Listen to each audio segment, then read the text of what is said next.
reflect on the places that have shaped us, places we love, lost, left behind, and returned to. So Rebecca Ward serves as secretary for the board of the Rio Arriba Adult Literacy Program. Throughout the week, she is the instructional coordinator here at Los Luceros, where she has dedicated the past 5 years to researching the site's rich history and sharing her extensive knowledge with visitors. Rebecca. Thank you. Okay. So I decided to again share some history of the site, but I would also like to share some of my personal history tonight. And I really wanted to connect basically myself to the history of Los Luceros, and I will get started now. So my first foray into Los Luceros historic site started in 2019. I was looking for a new job. Wyoming, while beautiful, was much too cold and too remote for me.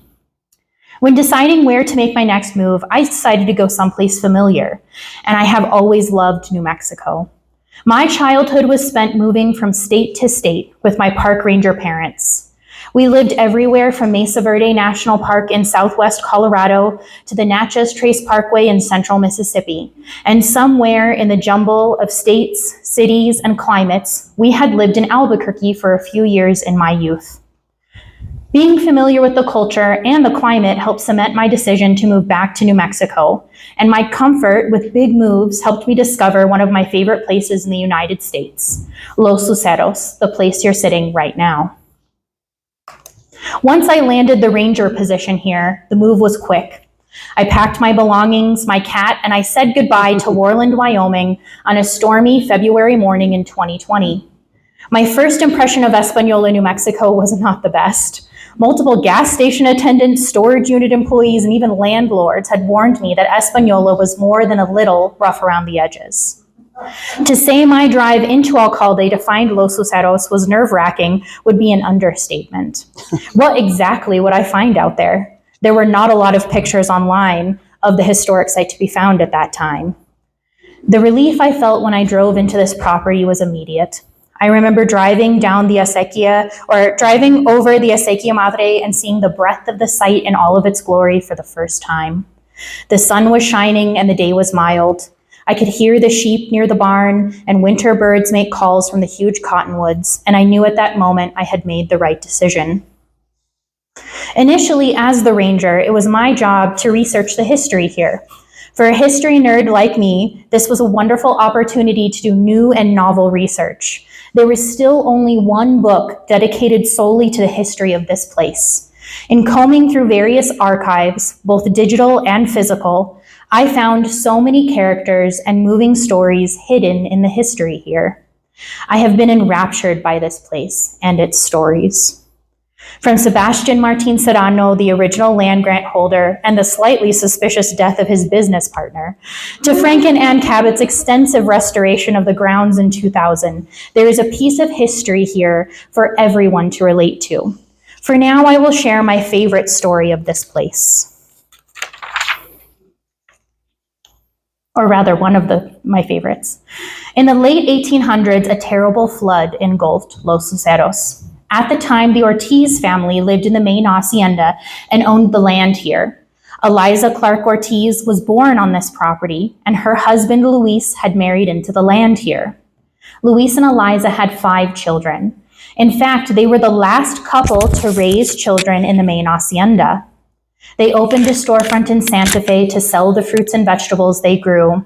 Sheep, goats, horses, pigs, and cows grazed in the open fields, and rows upon rows of fruit trees could be seen behind the hacienda. Newspaper articles from the time tell of Eliza Ortiz's legal battles against the city of Santa Fe, and Luis wrote reports on the state of farming in northern New Mexico to the United States government to bolster the then territory's argument towards statehood.